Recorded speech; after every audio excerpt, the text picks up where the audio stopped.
Nagulat na aming binantayan ang modus ng mga riding in tandem. Wala naman kayo pinipili kung bata o matanda eh. Basta tingin namin may pera. Ganun, didiskarte namin, hold upin namin. Tinutukan ko ng baril, tapos pagka pumalag, pinuputokan ko. Ganun lang, syempre, no choice na kami. Kasi naman mahuli kami, di ba? At ang Ninoy Aquino International Airport. Ang dating dito sa airport na ito, masikip, mababa yung ceiling, yung lighting is not enough. Masusurpresa ka rito sa ganitong airport natin. Sa ilang CCTV videos, huling-huli sa akto ang panghuhold up at pagpatay ng mga tinaguriang riding in tandem o mga kriminal na nakaangkas sa motorsiklo. Paano nga ba tinutugunan ng mga otoridad ang pagsalakay ng mga sangkot sa ganitong uri ng krimen?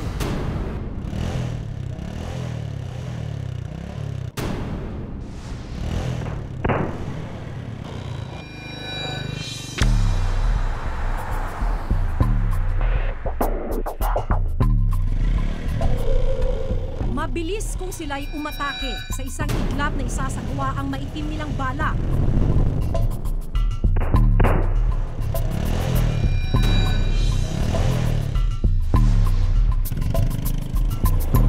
Ganito kung sumalakay ang mga tinaguriang riding in tandem. Mga kriminal na gumagamit ng motorsiklo para magnakaw o kaya'y pumatay. Hulyo ngayong taon, bandang alas 6 ng hapon nang makuna ng CCTV camera ang kotseng ito sa isang barangay sa Maynila. Ayon sa pulisya, papauwi na ang pamilyang sakay nito. Pagdating ng bahay, bumaba ang babae upang buksan ang gate. Nang may 6 na lalaking sakay ng motorsiklo ang mabilis na humarang sa kotse. Agad tinutukan ng baril ang kotse. Pinilit itong buksan pero nang hindi mabuksan, agad pinaputukan ng sasakyan. Mabilis na umalis ang mga suspect tangay ang bag na may 17,000 pesos. Sa kabutihang palad, nakaligtas ang mga sakay ng kotse dahil bulletproof ang sasakyan. Pero may ilang pagkakataong mas masaklap ang sinapit ng mga biktima. Hindi inakala ni Edita na isa ng malamig na bangkayang asawa nang uuwi sa kanila. Noong nakaraang linggo, binaril ng mga hindi pa nakikilalang nakamotor si Dodo. Nakita ko siya sa morgue na nakahiga, pero hindi ako maiyak. Tinatanong ko sa kanya, bakit? Bakit napakaaga mong iwanan ng mga anak mo? Sa CCTV video ng isang establishmento, nakunan ang naganap na pamamaril kay Dodo. Matapos barilin, humarurot papalayo ang mga salarin. Kaya ngayon sa inaano ko na lang, ipapabaya ko na lang nga sa kanila eh. Dahil wala talaga ako kasing alam sa pangyayari, kaya yung may hawak ng kaso na to, bahala na sila kung ano. Kasi ako, hindi naman ako para papasa Diyos ko na lang. Bawat araw tinatayang 5 krimen ang kinasasangkutan ng mga riding in tandem. Kung pababa ang bilang ng mga naitatalang krimen sa bansa, nakababahala naman ang tila pagpapalit ng modus ng mga kriminal. Noong nakaraang taon, humigit kumulang 1,500 na kaso ang naitala. Pero hindi pa man natatapos ang taon, pumalo na ito sa 1,700 cases. Yung estilo ang nagpalit. That's why the figures would show, mas marami ngayon na riding in tandem. Before, these criminals are not using the motorcycles. They want to take advantage yung maneuverability ng motorsiklo to be able to escape easily. Sa mga rehiyon ng Central Luzon, NCR at Calabarzon, nakapagtala ng pinakamaraming insidente ng riding in tandem.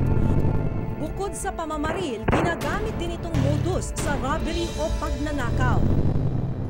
Hangad sanang makapagtrabaho at makatulong sa pamilya ni Kay, hindi niya tunay na pangalan. Pero isang insidente ang tila humarang dito. Lalakad po ako dito sa street namin. Papunta po ako ng sakayan.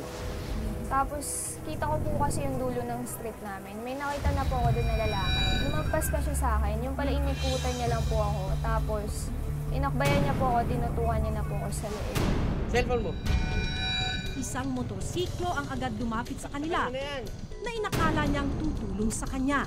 Nang masaksak si Kay ng ice pick sa tagiliran, agad umangkas ang suspect sa motorsiklo at humarurot papalayo. Tinignan ko po yung plate number, kaso lang, for registration po siya. Pero gawang for registration lang siya. Tapos ayun po, dapat hahabulin ko pa po. Kasi pagtingin ko po sa tagiliran ko, dugo na po ako. Inutang lamang ng kanilang pamilya ang pagpapagamot kay Kay. At ngayon hindi siya makapagtrabaho dahil nagpapagaling pa sa saksak na natamo. Sobrang parang ayan na po yung talagang madaming nambibiktima ngayon, yung mga riding in tandem na yun. Nakakainis lang din pong isipin na parang wala na bang solusyon. Di na ba, ganun na lang po. Wala na silang gagawin.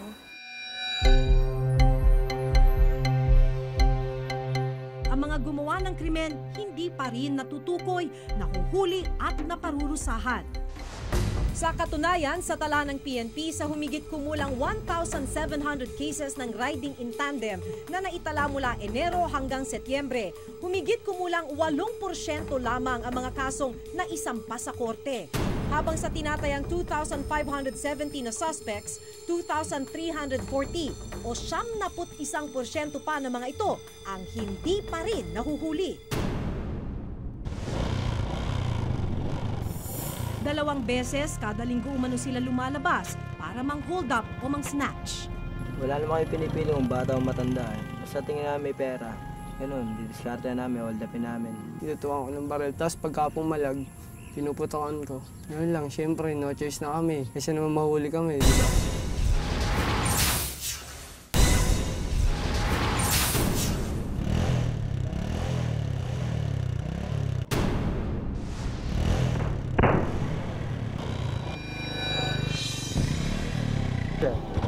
Dalawang taon na ang nakararaan nang magsimulang mang-hold up ang 21 taong gulang na si Eman at 17 taong gulang na si Gabriel, hindi nila tunay na pangalan. Gamit ang motorsiklo, mas madali umano nilang nagagawa ang kanilang modus. Kaysa naman tumakbo-takbo pa kami, di ba? Mas mabilis na yung ride ng motor. Saglitan lang, tapos sisibat na kaagad kami. Tsaka paiba-iba rin kami ng ruta.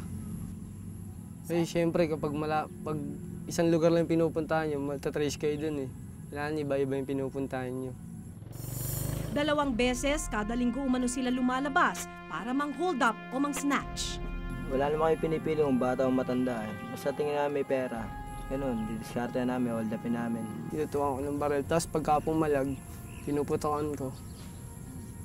Yun lang, siyempre, no choice na kami. Kasi naman mahuli kami, di ba? Nahuli na rin sila minsan pero agad rin daw silang napapakawalan. Wala namang tumitis-tigo eh. Kumbaga nakawalan visa rin yun namin. Yung kaso namin. Hindi dismiss lang lagi. Madalas kami nakakalusot kaysa nahuhuli kami. Kaya naman panukala ng PNP, tanggalan ng tint ang mga helmet ng mga nagmomotor at palakihin ang plaka ng mga motor. To identify a perpetrator is by face, by feature. So kung siya ay naka-bonnet, naka-full face helmet, tinted, and then the motorcycle has only one plate number at the back, eh by the time na tumatakbo na siya o tumatakas na siya, eh maliit yung plaka. So the witnesses, the community around where the incident transpired, mahirapan sila kaagad ma-identify. Well, I think the proposal now is to limit the use of yung tinted, and kung po pwede, walang bonnet to cover the face.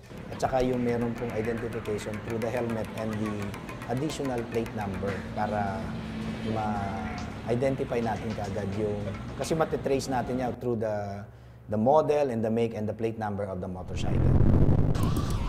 Sang-ayon ng ilang samahan ng motorcycle riders sa pagpapalaki at pagdaragdag ng plaka ng mga motorsiklo. Pero umalma sila sa panukalang pagtatanggal ng tint at paglalagay ng plate number sa helmet. Hindi ho nakakatulong. Kahit na mag-tint yan, kahit na hindi mag-tint yan, hindi ho magbabago ang sitwasyon. Tungkol naman dyan sa helmet at ang plate, kung ako isang kriminal, napakadali hong umikot dyan sa sistema na yan. Napakadaling i-duplicate. The best way to control crime, better information, better intelligence gathering, better visibility on the road.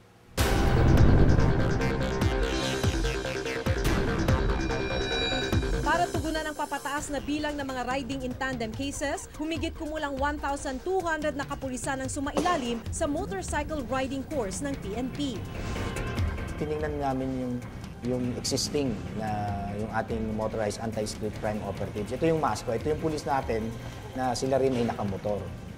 So they're riding in tandem, we're deploying riding in tandem that are better trained than them that can go after them. Pero ang problema, kulang ang mga motorsiklo ng PNP. Sa NCR halimbawa, kinakailangan ng 85 motorcycle units para mabantayan ang 17 lungsod ng Metro Manila. Pero meron lamang 22 motorsiklo dito para sa ngayon. Yung figure na kailangan namin to complete yung gamit is 42 billion. The budget that we have is 2 billion a year.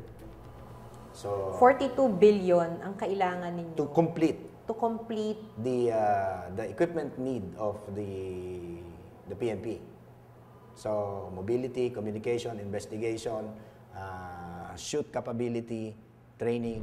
At kaakibat ng pinaigting na pagtugi sa mga kriminal ay ang iba yung pag-iingat at pagmamatsyag din ng mamamayan. Lahat ng mamamayan nangangamba sa buhay nila. In fact, they don't know for sure if they go out from their houses, they're still safe or not. Or if their children will go out from their houses, they're safe or not. We go back to education, educate them na it's about time to put up their own protection. And how to put up their own protection basically is we go to crime prevention education. Dahil nagbabago yung estilo, at the end of the day, we're finding ways to control, at the same time, prevent it. Kasi ayaw natin na after the fact na sosolve na lang natin yung kaso. Kaya nga, inuna na namin yung retraining, the equipment are on the way, tapos yung pagbabantay natin sa pamamagitan ng audit and inspection. That's why one of the policy now of the Chief PNP is to deploy our admin personnel for additional police presence in the streets. Tungkulin ng kapulisan na sugpuin ang kriminalidad at protektahan ang bawat mamamayan.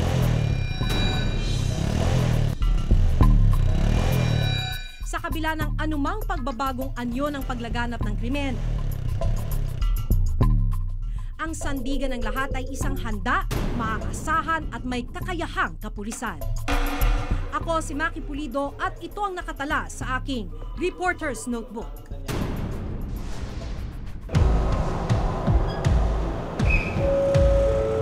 Ang dating dito sa airport na ito, masikip, mababa yung ceiling, yung lighting is not enough.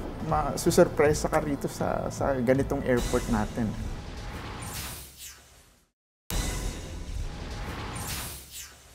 Kamakailan lumabas ang report ng isang website kung saan binansagan ang NAIA Terminal 1 bilang worst airport sa buong mundo.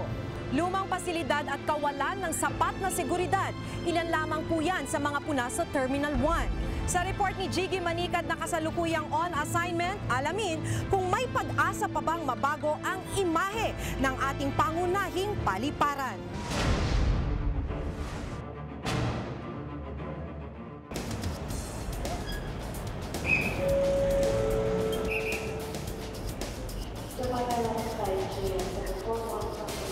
Araw-araw migit kumulang 20,000 kataong pumapasok at lumalabas sa Ninoy Aquino International Airport o NAIA Terminal 1.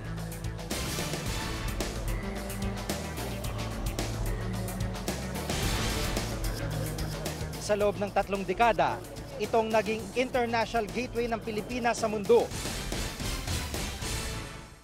Pero ito rin ang pinakaluma at pinakamaliit sa 4 na paliparang pandaigdig ng Pilipinas. Sa pagbisita namin sa paliparan, kapansin-pansin ang ilang kakulangan at kalumaan.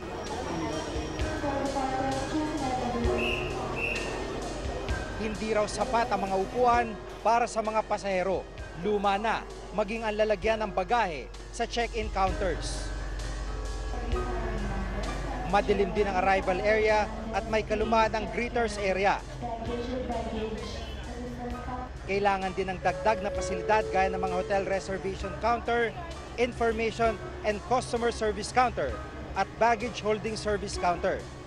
Isa sa mga inirereklamo dito sa NAIA Terminal 1 ay ang arrival ramp na ito dahil pababaho ito at mahirap doon sa mga may dalang bagahe. Wala daw po ito sa original na disenyo ayon mismo sa nagdisenyo ng airport na ito. Naglagay sila ng ramp from the arrival level. You cross the driveway and then you go down a ramp na okay, kung gusto nilang maglagay ng ramp doon, dapat sana yung yung moving ramp, hindi yung dala-dala mo yung cart mo na pagka nagkamali ka, mauuna pa yung cart mo sa iyo. Talagang delikado yun sa mga pasahero na bumababa using their push carts and luggages. So, magkakaroon tayo ng walkalator doon para naman maging smooth yung flow ng passengers pagbaba going to the parking areas. So this will happen sometime next year. Nitong nakarang Mayo lamang, bumagsak naman ang plaster ng kisame ng isang bahagi ng NAIA Terminal 1 dahil na rin sa kalumaan. 2 taong nasaktan sa insidente. Pinuntahan mismo noon ni Pangulong Aquino ang terminal para personal na mag-inspeksyon. Very timely talaga yung pag-conduct ng structural investigation kasi ang ginagawa natin dito is alamin kung pwede pa bang magkaroon ng improvement, kung magbabago ng occupancy yung ating NAIA 1, kung ano bang expansion ang gagawin. At least malalaman natin yung structural integrity ng building. Pero bukod sa mga pasilidad, problema rin daw sa terminal ang overcrowding ng mga pasahero. The transit lounges are now occupied, no? Okupado na ngayon ng mga shops, no? Wala nang space for passengers to sit and to relax. 1981 nang itayo ang NAIA Terminal 1 sa kapasidad na mahigit 4 na milyong pasahero lamang. Pero sa paglipas ng panahon, katunayan katulad nung nakarang taon, umabot na sa mahigit 7 milyon ang pasaherong dumarating dito. Ibig sabihin, habang dumaraan ang panahon, ay lumalaki rin ang passenger volume. Taong 1991 pa lang, naabot na ng terminal ang passenger capacity nito. Nung ginagawa raw kasi ang Terminal 1, hindi pa ganon karami ang overseas Filipino workers.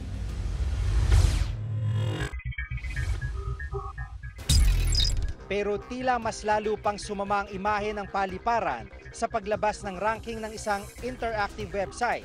Binansagang worst airport sa buong mundo ang NAIA Terminal 1 ng website na The Guide to Sleeping in Airports.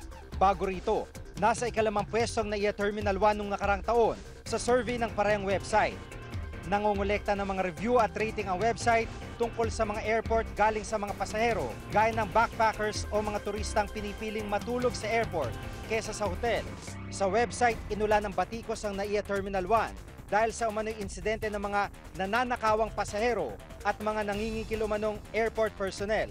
We do not deny the fact na may mga cases tayong ganyan na nababalita. Talagang pinapaimbestigan yan at marami na tayong napaimbestigaan at nalapatan ng karampatang aksyon dito. Inirereklamo rin maging ang hindi maayos sa pasilidad, gaya ng toilet na wala umanong tubig, mahaba ang linya sa check-in, at madilim at masikip ang paligid. Kaya hindi may iwasang maging ang turismo ng bansa maaaring maapektuhan.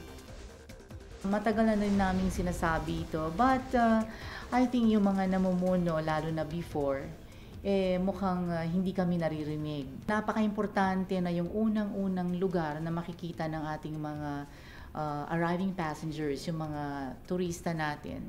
Kailangan talaga maganda at kailangan talaga magkaroon sila ng magandang karanasan.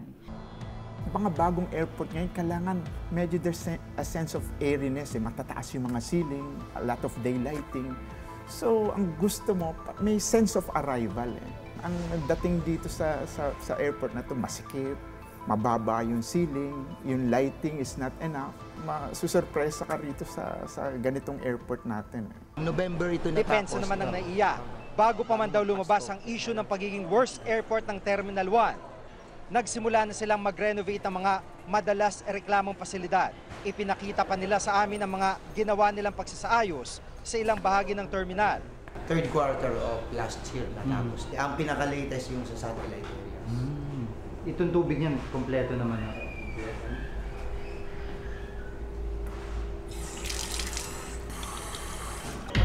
Sa mga naglalabasang negatibong balita tungkol sa kalagayan ng NAIA, malaking katanungan kung saan napupunta ang kinokolekta nilang terminal fees ng paliparan.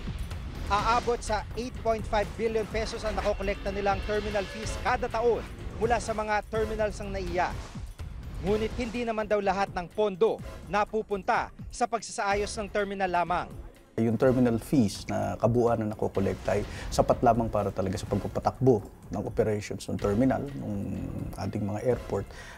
Ngunit yung kabuuang pag-rehabilitate ng struktura, rehabilitation ng iba-ibang parte ng mga airport natin ay hindi sapat yung terminal fee. Kung tutuusin, matagal na sanang nasolusyonan ang problema ng siksikan at iba pang reklamo sa Terminal 1. Kung nakalipat na mga international flights ito sa Terminal 3, ang mas makabagong paliparan ng NAIA. 13 milyon ang passenger capacity ng Terminal 3 kada taon. Gumamit ng Build, Operate, Transfer Scheme ang gobyerno. Ibig sabihin, pribadong kumpanya magtatayo at mamamahala ng airport, ngunit gobyerno pa rin ang may-ari pagkatapos ng kasunduan. 2 kumpanya nagtulong gumawa ng Terminal 3, ang Fraport ng bansang Germany at kumpanyang Air Cargo ng Pilipinas. Tinawag nila kanilang consortium bilang Philippine International Air Terminals Company o PIATCO.